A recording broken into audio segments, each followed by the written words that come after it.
So it's been 2 years since the bipartisan infrastructure bill was signed. What do you see as the major accomplishments so far? Well, this is a really exciting phase in the life of the infrastructure package. We spent our first year as an administration just fighting to get this done, and it was a top priority for the president. It was declared dead half a dozen times, and the president never gave up. And by November of that first year, he was able to sign it. That touched off a process which itself took about a year of creating the programs, some of them multi-billion-dollar programs that were made possible through that infrastructure package. Now we're at the phase where we're actually moving the money at an increasingly fast pace so that we can get the dirt flying around the country. And as we go into next year's construction season, you're going to see more and more projects underway. So far, 31,000 projects in the transportation side alone are getting funding from the infrastructure law, and we're not even halfway through. So some of those are relatively simple projects that can be done in one season. Some of those are multi-year efforts that I call the cathedrals of our infrastructure. But what I'm really proud of is that these things are making a difference in communities of every type, every size, and every economic makeup across the U.S. What's the single project that you've been most excited to see either completed or ground broken on? Like I said, we're working on some of the cathedrals of our infrastructure. As a frequent user of O'Hare, I'm pretty excited about what's coming there, and rehabilitating Terminal 3, a completely new terminal for Pittsburgh, which is much needed and very exciting that we're supporting partly through the funds here. 100-year-old train tunnels that hundreds of thousands of people a day count on in places like Maryland, outside of Baltimore, and New York. Those are exciting. But I have to tell you, some of the most rewarding ones are ones that won't make national headlines, but mean the world of where they are happening. I'll give you another airport example. Chamberlain, South Dakota. Town's got about 2,500 people. They have an airport. And it's a very important one, even though there's no airlines going there. It's important because of the medevac missions that fly people to the nearest hospital almost every day, the nearest trauma center, as well as crop dusting, which is, of course, very important in rural South Dakota. Their general aviation terminal consisted of a mobile home, and they've been trying to upgrade it for years with funding from this infrastructure package. We're giving them a grant that will make it possible for them to have a true, stable, sturdy, appropriate building for their terminal. I went out there and met with the folks who've been working on getting this done for years and years and years, just didn't have the funding. And now through President Biden's infrastructure plan, we're getting that done. So, it can be, obviously it's rewarding to look at some of these massive infrastructure projects we're doing that are going to be, multi-year, multi-billion-dollar efforts, creating thousands or even tens of thousands of jobs. But you also go to a place where something like that, or a railroad crossing we're eliminating in North Dakota, that has been a pain point in the community and a safety hazard that they've been trying to get rid of since the 90s, and we're finally doing it with these dollars. That's a big part of what this is all about. Can you talk a little bit more about the trains specifically? I know Amtrak got a huge infusion of funds. I know that they're upgrading rails in the Northeast Corridor, new tunnels. Can you talk a little bit more about the investments in train infrastructure? Yeah, we're really excited about, I would say, three categories of things I'll point to. One is just taking care of the basics, improving the reliability of our rail network by investing in maintenance that should have been done a long time ago. Yeah. The Hudson River Tunnel represents the finest, most state-of-the-art engineering of the Teddy Roosevelt administration, and it's a major, major overhaul. The Baltimore and Potomac tunnels, soon to be known as the Frederick Douglass tunnels outside of Baltimore, 150 years old. And rehabilitating will mean that trains don't have to slow down as they today do. To negotiate that space. So we're taking care of the basics, part one. Part two, adding service or restoring service that was lost. And a great example of that is the Gulf Coast.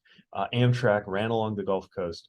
That service was effectively destroyed by Katrina, never reestablished until now, through about $178 million that we are bringing to help those Gulf Coast states and the railroad there get set up for regular Amtrak service again. We think it's going to unlock a lot of economic potential on the Gulf Coast. And then the third category that I know is really exciting for, especially for people who have traveled to other countries and thought, why can't we have that, is high speed.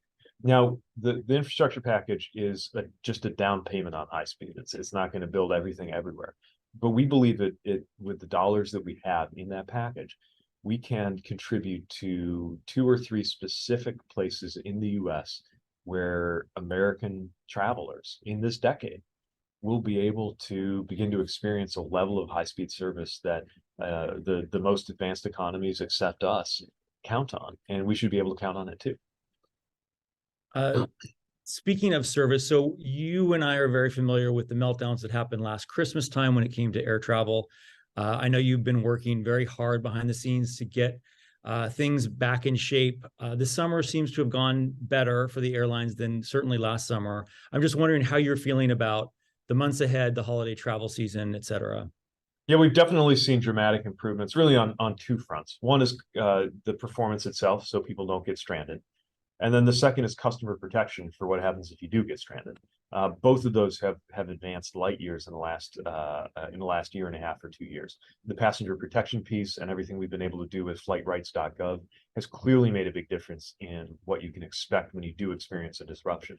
But of course, what we really prefer is not to have that disruption happen in the first place. And I think our pressure on the airlines, as well as a willingness to work with the airlines when we can help with, for example, more efficient routing or other operational improvements in air traffic control, are all part of the reason why this year we got to a cancellation rate that's actually lower than before the pandemic, even as we saw an all-time record high in terms of the number of passengers traveling over the summer holidays. As we go into the winter holidays, what I'll closely be watching for is both of those two areas. In other words, I'll be closely watching how the airlines perform so that fewer people have disruptions. And when there is a disruption, maybe a weather disruption that just can't be avoided, how well they take care of passengers. The CEO of Southwest just briefed me on the steps they are taking that he has committed will make sure that what that particular airline went through last year won't happen again. And I know every airline is feeling the pressure to deliver and be there as we go into the holidays. Speaking of that, would you ever consider a passenger bill of rights or something like Europe has with EU 261, where passengers are required to be compensated in case of long delays or cancellations? We're working on that right now.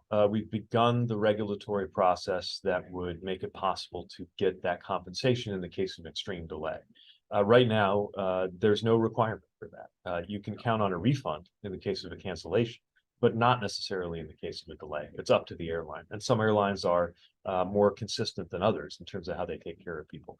We do believe there ought to be a baseline. And I should mention, because of the process that any federal regulation has to go through, there's going to be an opportunity for the public to comment. And I expect the flying public to have a lot to say about this proposed rule while we're in the process of finalizing it. Finally, on the subject of delays and cancellations, how is it going getting restaffed with air traffic controllers? I know there's been a pretty big shortage. We made progress, but there's a long way to go. This is one of many, many reasons why America cannot afford a government shutdown, which would immediately shut down the ATC Academy in Oklahoma, and why we also can't afford extreme budget cuts that would impact air traffic control. We clearly need more, not less, both on technology, where we've got to modernize aging systems like the one that gave us so much trouble in January, and on staffing, where we have to train, hire, and equip the next generation of air traffic controllers. And just the way ATC training works, if that gets disrupted for even a few days, that can actually set people back by weeks. If there's a shutdown lasting weeks, they might actually have to start over because you need that fresh, recent experience. So it's very important to us to keep that pipeline open and grow it. That's our focus. It's what's in the president's budget. It's what's in our FAA agenda. And I'm delighted to be able to say today what I couldn't say at the beginning of this week, which is that we have a new Senate-confirmed FAA administrator who is ready to pick up the ball and run with it.